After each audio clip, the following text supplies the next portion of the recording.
नमस्कार दोस्तों, super ABH पर आप सभी का स्वागत है।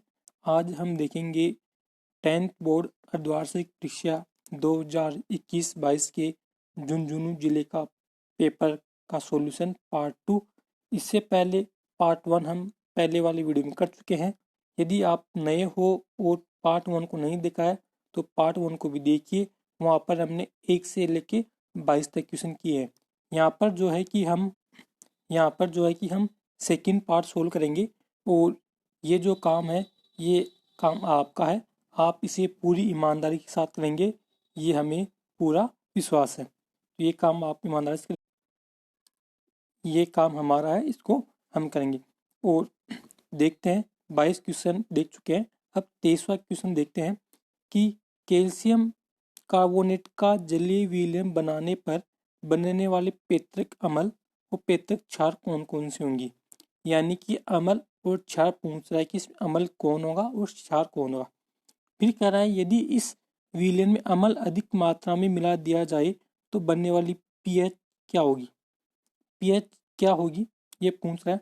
तो देखिए हम क्या करेंगे कि कैल्शियम कार्बोनेट जो है इसका जलीय विलयन बनाएंगे H2O में।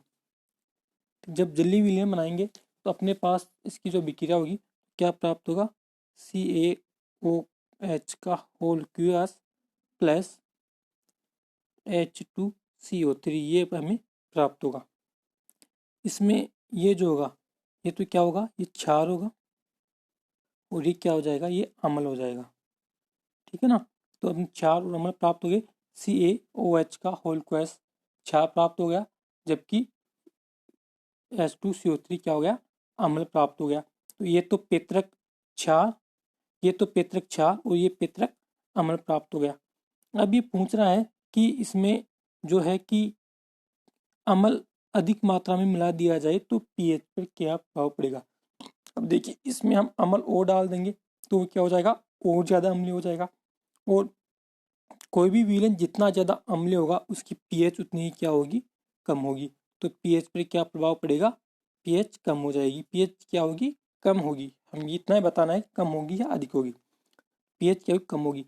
कम जैसे मान लो एक तो पीएच 1 है, एक 3 है, तो अम्ल मिलाएंगे तो 3 से 1 की ओर रहेगा। तो 1 की अम्लता ज़्यादा है, 3 की अम्लता कम है, तो पीएच क्या होगी, कम होगी इससे। वो पीएच कम होगी तो अम्लता क्या हो जाएगी, अधिक हो जाएगी। ये पूछ रहा है इस क्वेश्चन में। इसके बाद नेक्स्ट क्वेश्चन है कि 24वां क्वेश्चन है अभिक्रियाशीलता श्रेणी क्या है। तो देखिए अभिक्रियाशीलता श्रेणी को हम क्या कहते हैं, सक्रियता श्रेणी भी कहते हैं। पहली बात तो ये पता होना चाहिए, इसको क्या कहते हैं, सक्रियता श्रेणी भी कहते हैं। ठीक है। तो अब इसमें क्या होगा कि धातुओं की क्रियाशीलता का अवरोही क्रम, धातुओं की क्रियाशीलता का कैसा क्रम है, अवरोही क्रम है। ठीक है ना। धातुओं की क्रियाशीलता का अवरोही क्रम है, इसको क्या कहते हैं, अभिक्रियाशीलता श्रेणी कहते हैं। ठीक है ना। अवरोही क्रम, धातु क्रियाशीलता का जो अवरोही क्रम है, इस अवरोही क्रम को क्या कहते हैं, सक्रियता श्रेणी, या फिर इसको हम कहते हैं अभिक्रियाशीलता श्रेणी कहते हैं। और इस अभिक्रियाशीलता श्रेणी के बारे में ये पूछ रहा है कि इसको समझाना है। समझाने के लिए हमारे पास एक सारणी है, वो देखिए। ये जो सारणी है ये सक्रियता श्रेणी या अभिक्रियाशीलता श्रेणी की सारणी है जो अपने बुक में दे रखी है। तो इसमें जो सबसे पहला तत्व है पोटेशियम, इसकी क्रियाशीलता सबसे अधिक है। जब लास्ट में जो गोल्ड है इसकी क्रियाशीलता क्या है, सबसे कम है। तो ऊपर से जब नीचे आएंगे तो क्रियाशीलता क्या होगी, कम होगी। और ये सारणी आपको इस कैसे लिखनी है, जितना लिख सकते हो उसको याद कर लेना। इस सारणी को याद करने के लिए हम जो है कि जल्दी ही एक ट्रिक बनाकर वीडियो अपलोड कर देंगे, तो आप लोग वहाँ से देख के इसको याद कर ले। और दोस्तों यदि आप चैनल पर नए हैं तो चैनल को ज़रूर सब्सक्राइब कीजिए और अपने साथियों के साथ भी शेयर कीजिए।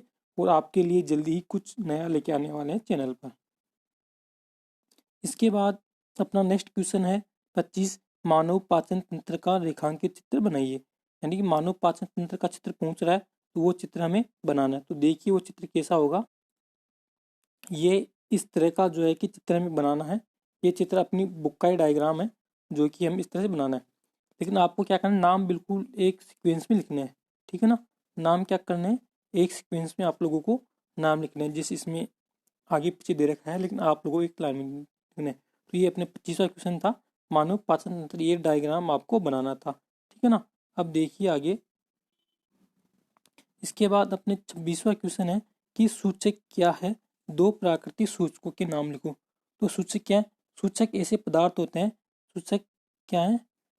सूचक ऐसे पदार्थ होते हैं जो किसकी जानकारी देते हैं, जो क्या देते हैं, पदार्थ के रंग में परिवर्तन करके हमें किसकी जानकारी देते हैं, अम्ल अथवा क्षार की जानकारी देते हैं। कोई पदार्थ अम्ल है या क्षार है, इसकी जानकारी देते हैं। अम्ल या फिर क्षार की क्या देते हैं, जानकारी देते हैं, जानकारी देते हैं। तो जो जानकारी देने वाले यौगिक होते हैं, उन यौगिकों को क्या कहते हैं, सूचक होते हैं। तो सूचक ऐसे पदार्थ हैं जो किसी दूसरे पदार्थ के रंग में परिवर्तन करके हम ये बताते हैं कि ये पदार्थ अम्ल है या फिर ये क्षार है। तो जो हमें इसकी जानकारी देता है कि ये अम्ल है या क्षार है, उसे क्या कहते हैं, सूचक कहते हैं। और दो प्राकृतिक सूचकों के नाम पूछा है, तो दो प्राकृतिक सूचक में क्या क्या आ जाएंगे। एक तो आ जाएगा लिटमस पत्थर, लिटमस से भी हमें जो है कि पता चलता है कि क्षार है या अम्ल है। दूसरा आ जाएगा हल्दी, हल्दी से भी हमें अम्ल और क्षार की जानकारी मिलती है। ये दो जो है कि क्या है, प्राकृतिक सूचक है। इसी प्रकार से यदि हमें पूछ ले कि दो संश्लेषित सूचकों के नाम लिखो, तो क्या आ जाएगा, उसमें आ जाएगा एक तो मेथिल ऑरेंज, अच्छा क्वेश्चन है। दो संश्लेषित सूचकों के नाम लिखो, एक तो आ जाएगा मेथिल ऑरेंज और दूसरा आ जाएगा फिनॉफ, क्या आ जाएगा, फिनोल्फथेनिन,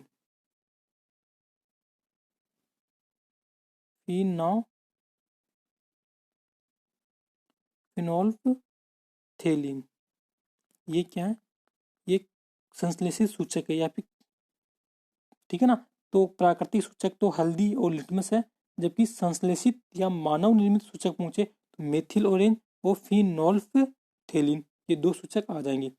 इसके बाद अपना नेक्स्ट क्वेश्चन है कि अम्लों की धातु के साथ अभिक्रियाशीलता को उदाहरण सहित समझाइए। तो अम्लों की जो क्रिया होगी उसमें क्या होगा, देखिए कोई भी अम्ल होगा, ये अम्ल जो धातु ऑक्साइड के साथ क्रिया करेगा, ठीक है ना। धातु ऑक्साइड के साथ क्रिया करके क्या बनाएगा, ये बनाएगा लवण और जल बनाएगा, ठीक है ना। ये अपने को इसमें लिखना है, लवण और जल बनाएगा। इसकी आप एक अभिक्रिया लिख सकते हो बुक में देख के आराम से। बाकी क्वेश्चन यहाँ कंप्लीट हो गया। अब नेक्स्ट क्वेश्चन है कि एक अवतल दर्पण की फोकस दूरी 10 सेमी है, इसके सामने 15 सेमी दूरी पर एक वस्तु रखी है, तो बनने वाले प्रतिबिंब की स्थिति, प्रकृति और आवर्धनता, ये तीन चीजें पूछ रहा है। तो इसको करने के लिए हमें सबसे पहले तो लेंस का सूत्र याद होना चाहिए, जो क्या होता है 1/v माइनस 1/μ/1/f ये होगा। अब हमें ये पूछ रहा है 1/v पूछ रहा है, तो ये इसको पक्षांतर करेंगे तो ये हो जाएगा 1/v is equal to 1/f plus 1/μ, ठीक है। और म्यू का मान जो अपने को दे रखा है वो कितना दे रखा है, 15 दे रखा है, ठीक है। और एफ का मान कितना दे रखा है, 10 दे रखा है, और ये म्यू अपने को पूछ रहा है। तो इससे आगे नेक्स्ट क्या करेंगे वो मैं आगे बता रहा हूँ आपको। इसको मैं जो है कि हटा रहा हूँ क्योंकि यहाँ पर स्पेस कम है। तो इसके बाद देखिए फिर क्या करेंगे, फिर अपने पास, और ये देखो ये दर्पण कौन सा, अवतल दर्पण है, और अवतल दर्पण में जो है कि फोकस दूरी हमेशा कैसी आएगी, नेगेटिव आएगी। तो ये 15 जाएंगे प्लस 1/10, लघुत्तम कितने आ जाएंगे, 30 लघुत्तम आ जाएंगे। तो यहाँ पे कितना आ जाएगा, -3 प्लस, ओ सॉरी यहाँ पर -2 आ जाएंगे, ठीक है। -2 प्लस ये 3, -2 और +3 को जब जोड़ेंगे तो कितना आ जाएगा 1/30, और ये क्या आ जाएगा, किसके बराबर आ गया ये 1/μ के, ठीक है। तो म्यू बराबर कितना आ जाएगा, 30 आ जाएगा। आ गया ना समझ में। अरे ये -15 है, 10 है, लघुत्तम लेंगे 30, 15 दूना 30, तो माइनस के हैं तो माइनस। अवतल दर्पण में सब कुछ क्या होता है, ऋणात्मक होता है, तो ये ऋणात्मक चिन्ह इसलिए आया है यहाँ पर, ठीक है ना। ये ध्यान देने की जरूरत है, यदि आप प्लस चिन्ह लगा दोगे तो गलत हो जाएगा। तो 2 में 3 गए तो 1 बचेगा, ये 30, और v ज्ञात करना है तो ये कितना 1/v बराबर आया है। v ज्ञात करेंगे उल्टा करेंगे तो ये भी हो जाएगा, तो v बराबर 30 आ जाएगा। इसके बाद नेक्स्ट में क्या करना है अपने को, कि इसमें करना है कि जो है कि ये क्वेश्चन में अपने पूछ रहा है कि पहले तो स्थिति पूछ रहा है, तो स्थिति अपने पास कितनी आई, +30 आई। +30 ये दर्शाती है कि जो प्रतिबिंब बनेगा वो कहाँ बनेगा, प्रकाशिक केंद्र के दाईं ओर। कहाँ बनेगा, प्रकाशिक केंद्र के दाईं ओर बनेगा। ठीक है, तो ये तो क्या होगी, इसकी स्थिति होगी, कहाँ बनेगा, प्रकाशिक केंद्र के दाईं ओर। क्योंकि प्लस में हर चीज़ कहाँ आएगी, दाईं ओर आएगी, जबकि माइनस होता तो माइनस में कहाँ होता, बाईं ओर होता। ठीक है, तो प्रकाशिक केंद्र के, जैसे ये प्रकाशिक केंद्र है तो ये क्या बनेगी, इसके इस तरफ बनेगी। ठीक है ना। इसके बाद पूछ रहा है अपने को कि प्रकृति पूछ रहा है, तो प्रकृति में अपने पास ये प्लस आया, तो प्लस से हम समझ गए कि प्रकृति कैसी होगी, ये वास्तविक और उल्टा बनेगा, वास्तविक और उल्टा बनेगा। ठीक है ना, प्रकृति क्या होगी, वास्तविक और उल्टा हो गई। इसके बाद ये पूछ रहा है, आवर्धनता पूछ रहा है, तो आवर्धनता के लिए हम क्या करेंगे, इसमें आवर्धनता ज्ञात करने की V/म्यू करते हैं। तो V का मान कितना दे रखा है अपने को, 30 दे रखा है, और म्यू 15 दे रखा है। V अभी 30 ज्ञात किया था वो, और म्यू 15 दे रखा है, तो कितना आ जाएगा, 2 आ जाएगा। तो आवर्धनता कितनी होगी अपने पास, इसकी 2 हो जाएगी। ठीक है ना, बिल्कुल इजी क्वेश्चन है। आवर्धनता कितनी हो जाएगी अपने पास, इसकी 2 हो जाएगी। इसके बाद जो है कि नेक्स्ट क्वेश्चन है, इसमें आप लोग ध्यान रखना कि हमने म्यू का मान किस में लिया था, माइनस में लिया था, तो 30 अपॉन ये -15 आएगा। ठीक है ना, तो आवर्धनता कितनी आ जाएगी, -2 आ जाएगी। कितनी आ जाएगी, -2। ये इस तरह से पूरा न्यूमेरिकल हो जाएगा। और आपको इस चैप्टर में कोई समस्या हो तो आप कमेंट्स में कर सकते हैं, आपके लिए इस पूरे चैप्टर को ईजी बनाने के लिए एक वीडियो अलग से बना देंगे। इसके बाद पूछ रहा है कि अथवा वाला क्वेश्चन है, देखिए अथवा का, कि किसी लेंस की क्षमता 2.0 डायोप्टर है, तो इसकी फोकस दूरी कितनी है और लेंस किस प्रकार का होगा। तो फोकस दूरी कितनी होगी, फोकस दूरी कितनी हो जाएगी, 0.5 मीटर हो जाएगी। ठीक है ना, ये आपको याद रख लेना। ठीक है, उसको निकाल भी सकते हैं। और प्रकृति कैसी हो जाएगी, प्रकृति ये उत्तल लेंस हो जाएगा। ठीक है, प्रकृति में कैसे हो, क्या हो जाएगा, उत्तल लेंस हो जाएगा। देखिए यदि लेंस की क्षमता प्लस में है तो वो में उत्तल लेंस ही होगा। ठीक है, और यदि माइनस में है लेंस की क्षमता, तो कौन सा लेंस होगा, वो अवतल लेंस होगा। तो जब तक कोई चिन्ह नहीं दे, जब तक यहाँ पर कोई चिन्ह नहीं दे, तो आप लोग इसको प्लस का चिन्ह ही समझे। ठीक है, और माइनस का चिन्ह यदि वो देगा तो आपको वो लेंस कौन सा हो जाएगा, अवतल लेंस हो जाएगा। तो इसमें चिन्ह नहीं दे रखा, तो हम इसको क्या समझेंगे, ये प्लस का चिन्ह है। क्या समझेंगे, प्लस का चिन्ह है। और प्लस का चिन्ह है, इसका मतलब क्षमता लेंस कौन सा हो गया, अवतल लेंस हो गया। और इसको वैसे भी याद कर सकते हैं, इसका जो फॉर्मूला है P बराबर 1/f। P हमें ज्ञात करना है 1/2, f का मान 2 दे रखा है, P तो सॉरी P का मान 2 दे रखा है। और देखो इसको ऐसे कर लेना कि P का मान 2 दे रखा है 1/f। इस f ज्ञात करने उल्टा करेंगे तो f बराबर क्या हो जाएगा, 1/2, और 1/2 का मान कितना हो जाएगा, 0.5 मीटर। इस तरह से आप इसको याद कर सकते हैं। P का मान 2 है, ठीक है ना, पहले वो f का मान 2 लिख दिया था, P का मान 2 होगा, इस तरह से होगा। बाकी आप इसको डायरेक्ट याद रख सकते हैं, क्योंकि बुक में डायरेक्ट दे रखा है कि 2 है क्षमता, 2 डायोप्टर है, तो उसकी फोकस दूरी 0.5 मीटर होगी, ये बुक में दे रखा है।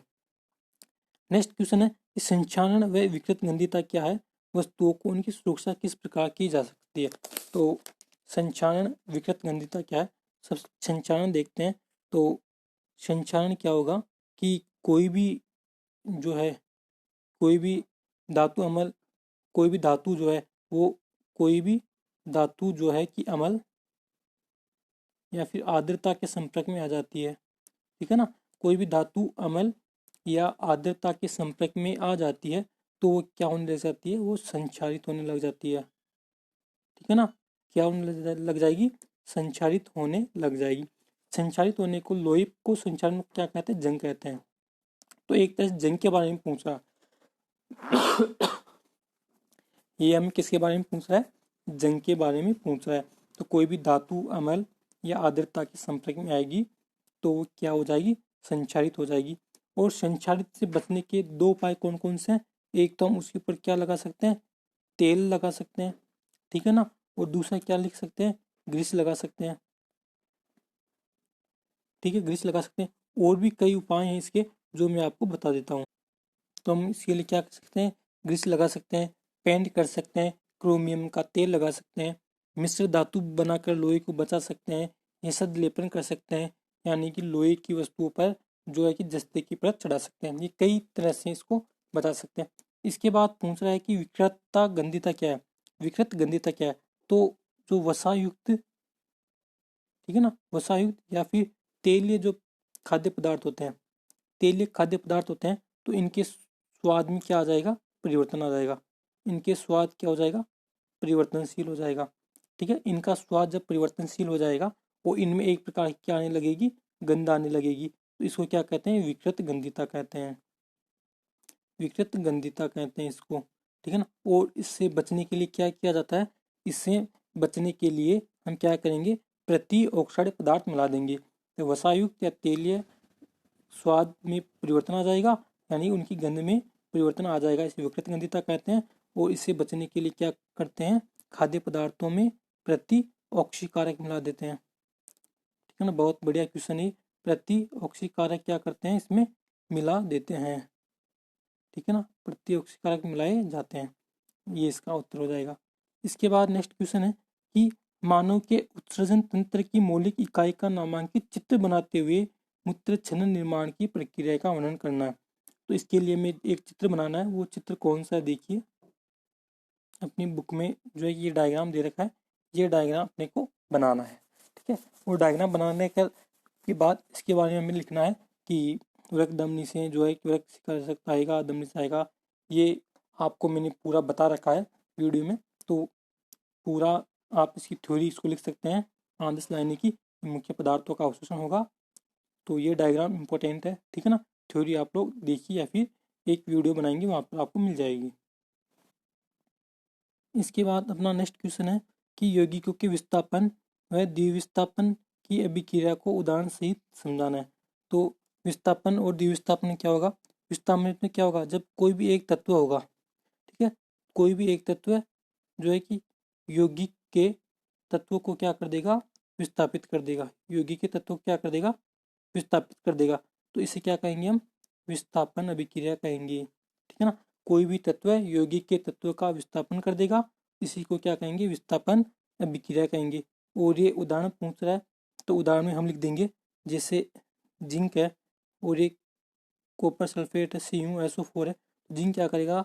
यहाँ पर कॉपर को विस्थापित कर देगा और क्या बन जाएगा? ZnSO4 प्लस Cu, ये बन जाएगा।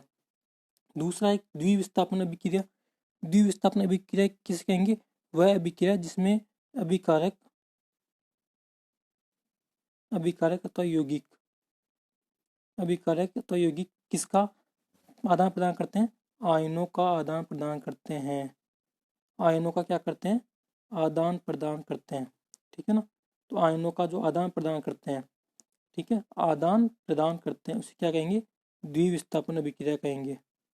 तो पूछ रहा है कि अभिकारक अथवा यौगिक आयनों का आदान प्रदान करते हैं, उसे द्विविस्थापन अभिक्रिया कहते हैं। और द्विविस्थापन अभिक्रिया के लिए हम जो है कि एक समीकरण भी पूछ रहा है, तो वो लिख देंगे हम जो है कि Na2SO4 की अभिक्रिया जो है किसके साथ रहेंगे? BaCl2 के साथ रहेंगे। तो अपने पास जो है कि क्या क्या प्राप्त हो जाएगा? BaSO4 और NaCl। तो यहाँ पर जो है कि ये सोडियम होगा वो इसका विस्थापन कर देगा और NaCl बना लेगा। ये थी इसकी अभिक्रिया। इसके बाद बहुत अच्छा क्वेश्चन है कि मानव में तंत्रिका तंत्र का नामांकित चित्र बनाइए। तो तंत्रिका तंत्र का नामांकित चित्र बनाइए, और जो कौन सा चित्र होगा वो देखिए। इसमें ये वाला डायग्राम अपने को बनाना है, जो कि अपनी बुक में इसी के इसे दे रखा है। ये सभी डायग्राम अपनी बुक से लिए गए हैं, तो आप लोगों को भी ऐसे डायग्राम बनाना है इसमें। इसके बाद नेक्स्ट क्वेश्चन देखते हैं। तो अपने को यहाँ पर क्वेश्चन की लैंग्वेज अच्छे से समझनी है। यहाँ पे मानव दे दिया है, जबकि मानव की जगह यहाँ पर विभिन्न प्राणी भी कर सकते हैं हम। ठीक है ना, विभिन्न प्राणी भी कर सकते हैं। प्राणी करेंगे तब ये अच्छा सेट होगा क्वेश्चन। विभिन्न प्रकार के पोषण, तो देखिए प्राणी या मानव जो भी हैं वो कैसे हैं? विषमपोषी हैं। पहली बात तो हमें ये पता होनी चाहिए ये कैसे हैं? विषमपोषी हैं। ठीक है ना, वो विषमपोषी किसे कहते हैं? विषमपोषी उन्हें कहेंगे जो अपना भोजन स्वयं नहीं बनाते हैं। क्या नहीं करते? स्वयं नहीं बनाते, क्या नहीं बनाते, भोजन। उन्हें क्या कहेंगे, विषम पोषी कहेंगे। तो मानव या प्राणी विषम पोषी है, ये बात हमें पता होनी चाहिए। अब विषम पोषी कितने प्रकार के होते हैं, क्वेश्चन ये पूछ रहा है। तो विषम पोषी जो है कि 5 प्रकार के होते हैं। एक तो आ जाएगा अपने, क्या आ जाएगा, शाकाहारी आ जाएगा, ठीक है। इसके बाद एक आ जाएगा मांसाहारी आ जाएगा। इसके बाद एक आ जाएगा मृतजीवी आ जाएगा। इसमें केवल मनुष्य की बात नहीं है, प्राणी जीव जंतु जो भी हैं वो सब आगे।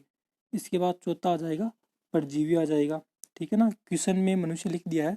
और इसके बाद पांचवा आ जाएगा सर्वाहारी। तो ये प्राणियों के जो हैं, प्राणी यानी कि मनुष्य सहित जो भी जीव जंतु है उनका आ गया, ठीक है ना। शाकाहारी, मांसाहारी, मृतजीवी, परजीवी और सर्वाहारी 5 प्रकार के होते हैं। इसके बाद बहुत अच्छा क्वेश्चन है कि चित्र में दिए गए मनुष्य के हृदय के रक्त संचरण का सही क्रम। हमें यहाँ पर देखिए इसके जो संचरण का सही क्रम बताना है। ये जूम हो नहीं रहा है। देखिए ये हृदय है, आप ऊपर वाले आलिंद है, नीचे वाले निलय। तो रक्त को हम कहीं से भी प्रारंभ करें तो हमने आलिंद से प्राप्त किया है, ठीक है। तो ये आलिंद से निलय में आएगा, ठीक है ना। फिर निलय से ये कहाँ चला जाएगा, फेफड़ों में चला जाएगा। फेफड़ों से फिर आलिंद में आएगा। आलिंद से जो है कि निलय में, दायां, ये दायां पार्ट है ना, दायां आलिंद, दायां निलय। उसके बाद फेफड़ा, फेफड़े के बाद बायां आलिंद, बायां निलय, बाएं निलय के बाद अंग, अंग के बाद फिर ये पहुंच जाएगा दायां आलिंद। तो ये इसका क्रम हो गया। 1 नंबर देना है अपने को दायां आलिंद में, 2 नंबर देना है दायां निलय में, 3 नंबर देना है फेफड़ों में, और 4 नंबर देना है बायां निलय में, और ओ सॉरी बाएं आलिंद में, ठीक है ना, निलय नहीं आलिंद। और 5 नंबर देना है बायां निलय में, और 6 नंबर देना अंग में। इस तरह से क्रम पूछ रहा है तो ये अपना क्रम हो जाएगा, ठीक है ना। ये देखिए आप इसका जरूर ध्यान रखना, ये जो हिस्सा है, ये वाला जो हिस्सा है, ठीक है ना, ये बायां वाला हिस्सा है, दायां वाला हिस्सा है, ठीक है ना। दाएं बाएं में कंफ्यूज मत होना, ये दायां है, ये बायां है। तो दाएं, दायां आलिंद 1 नंबर, दायां निलय 2 नंबर। इसके बाद कहाँ चल जाएगा, फेफड़े 3 नंबर। इसके बाद बायां आलिंद 4 नंबर, ठीक है। वो बायां निलय 5 नंबर, और इसके बाद शरीर के अंग 6 नंबर। इस तरह से इसकी नंबरिंग हो जाएगी। देखिए दायां आलिंद 1 नंबर, दायां निलय 2 नंबर, फेफड़े 3 नंबर, बायां आलिंद 4 नंबर, बायां निलय 5 नंबर, और शरीर 6 नंबर। ये हो गए। और दोस्तों आप चैनल को जरूर शेयर कीजिए, नए हो तो सब्सक्राइब कीजिए, और हमारे चैनल से लगातार जुड़े रहिए। आपके लिए 90+ नंबर दिलाने की गारंटी हमारा एक चैनल आपको दे रहा है, 90+ दिलाएगा। तो उम्मीद करते हैं आपको आज का ये सेशन पसंद आया होगा, और नेक्स्ट वीडियो में फिर मिलेंगे। तब तक के लिए नमस्कार, धन्यवाद।